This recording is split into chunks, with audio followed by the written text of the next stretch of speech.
Değerli çiftçiler, yine birlikteyiz.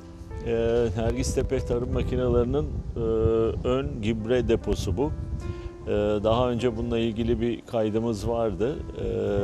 O zaman da bahsetmiştim. Bu ön depo her türlü granül gübreyi atabilen, öne takılmasına rağmen traktörün önünde bir ayrı hidrolik tertibatı ya da kuyruk mili ihtiyacı olmayan bir makine. Dolayısıyla her traktöre takılabilir bir makine. Bunun en büyük özelliği şuydu: bunu taktığınızda traktörün arkasındaki ne makine olursa olsun gübreli hale geliyor. Yani bir universallik var, yani her şeyde kullanılabilirlik var. Bunu daha önce tanıtmıştık, o yüzden onunla ilgili çok detaya girmeyeceğim. Bugün asıl bahsetmek istediğim yine bizim sırt çalışmaları serimizle ilgili bir çekim yapmak, bir tanıtım yapmak istiyorum. Geçen sene biliyorsunuz en son çekimi Pamuk'ta yaptığımız sırtlar için yapmıştık. Ve orada toplama sırasında tekrar bir çekim yapıp sonuçları sizle paylaşacağımı söylemiştik. Ama maalesef bunu yapamadık. Çünkü Söke Ovası'nda bu sene hastalık çok fazla oldu. Afit dediğimiz, yani ya da ballık dediğimiz bizim burada ilk önce böyle bir salgın oldu. Onlara kullandığımız sentetik ilaçlar nedeniyle, büyük ihtimal o nedenle bu sefer kırmızı örümcek salgını oldu. Kırmızı örümcek de çok yoğun oldu. Bir de o yeni tip Avrupa kırmızı örümceği denilen bir tipi özellikle çok baskın oldu. Dolayısıyla biz büyük kayıplar yaşadık bütün ova olarak. Dönümde 80 ila 120 kilo arasında hemen hemen her yerde böyle bir kayıp oldu. Tabii moral bozukluğuyla kalkıp biz de sırtın pamuk verimini falan ayrı tartacak, onları irdeleyecek moral kalmadı işin. Ama biz sırt yapmaya devam ediyoruz, büyüterek devam ediyoruz. Çünkü onu yaşadık. Yani faydasını gözle görülür şekilde o kadar bariz hissedebiliyoruz ki yapmamak delilik olur. Bu sene daha da çoğalttık sırt yaptığımız yeri. Özellikle yine bahsetmiştim, killi ağır topraklarda da bunu yaptık. Onun ekim mevsiminde paylaşacağız yine. Çok daha bize kolaylık olmasını umuyoruz. Burada bir yenilik daha yaptık işin doğrusu. Bu sırt yapma makinesini zaten geçen yıldan biliyorsunuz. Şu an traktörün arkasında olan makine. Öne bu gübre deposunu takarak o sırt yaparken sırtın tam yapılma anında, videolarda var, içine kükürt koyuyoruz. Bu makine yani kükürt de atabiliyor. Tabii ki toz kükürt değil, ancak toz kükürtü bentonit denen bir kil mineraliyle karıştırıp, yeni bir teknoloji bu. Hatta sıvı kükürtle bu bentonit kil mineralini karıştırıp sonra granül makinesinden mercimek şeklinde yeni tür bir kükürt üretimi bu. Onu kullanıyoruz.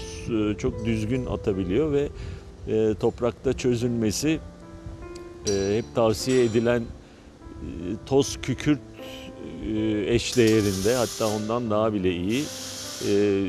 Dolayısıyla hani granül kullanmak toprakta yüzeyi az diye, toprağa temas eden yüzeyi az diye çok önerilmez. Ancak bunda böyle bir şey yok. Dolayısıyla gayet rahat kullanabilirsiniz. Ben yıllardır bunun hayalini kurarım. Bizim burada kalsiyumu yüksek, pH'i yüksek yerlerde kükürt kullanımı çok önemli, ama bunu bütün yüzeye attığınızda çok pahalıya mal oluyor size. 100 kilolar dekarda atmanız lazım ki 1 derecelik pH düşmesi yaşayabilin. Genelde böyle oluyor. Fakat biz bunu dekara 25 kilo atıyoruz. 25-27 kilo atarak aslında dekara 75 kilo atmış oluyoruz. Çünkü tam sırtı yaptığımız yerin içine koyuyoruz. Sırt yapıldıktan sonra bunu çok yüzeyine alıp incelediğimde 4 parmak ya da biz hep parmak ölçüsü söylüyoruz, 8 santim, 9 santim kadar sırtın içine yayılmış halde duruyor. Tek bir çizgi halinde de değil.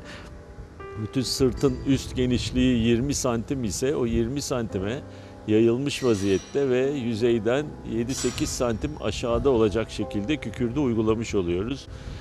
Bu şimdi bütün kış tabii işte yağmurları yiyecek. Belki biz bu sırtların üzerine sökenin yıkaması olan o kış suyunu da dolduracağız. İlkbahar geldiğinde yani 6-7 ay sonra o kükürt orada pH'i düşürmüş olacak. Bunun da bu bentolitli kükürt aldığımız firma ile birlikte tahlillerini düzenli her ay yaptıracağız. Yani kükürt bizim sırtın arasındaki yerlerde şu anda kükürt yok ama sırtın üzerinde sanki dönüme 75 kilo atmış gibi kükürt miktarı var.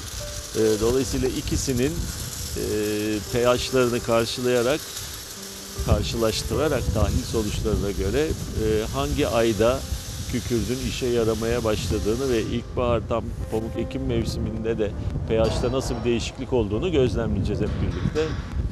Eğer umduğumuz gibi bir düşüş sağlar isek pH'ta o zaman biliyorsunuz ilkbaharda bu yaptığımız sırt yerlerinin üzerine biz sırt üzeri işleme makinamız var.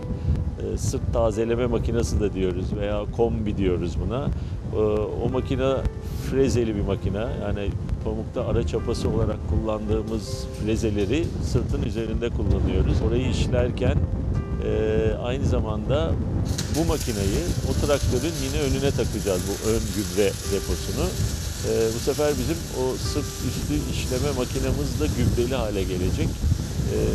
Frezelerin hemen önüne yine 20 santim genişliğe gelecek şekilde 15 kilo civarı, bakacağız tekrar tahlillere göre miktarına karar vereceğiz. Fosforlu ve potaslı gübreyi koymayı düşünüyoruz. Onu koyduğumuz yerde bu aslında kükürdün tam da pH'ı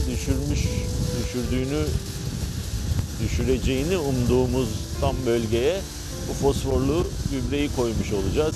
Yani amaç fosfordan faydalanmak, işin öz Türkçesi. Ama bunları biz yapıyorduk ama doğru yerlere yapamadığımız için hep 3 katı 4 katı miktarlar kullanmak durumunda kalıyorduk. Şimdi inşallah bunu düşürerek fosforu da daha yararlı hale getirerek aynı zamanda kullanmış olacağız. Yani bu ön gübre deposunun işte birçok makinede işe yararlılığını paylaşmak istedim sizle. Bu arada o pH'ların durumunu da anlatacağım ilerlemiş günlerde. İnşallah bu yaptığımızın Nisan ayında üst işlemesini yaparken, fosforu atarken ve daha sonra da ekimini yaparken tekrar çekimlerimizi yapacağız. Tekrar hayırlı olsun. Herkese bol bereketli ürünler, kazançlar diliyorum.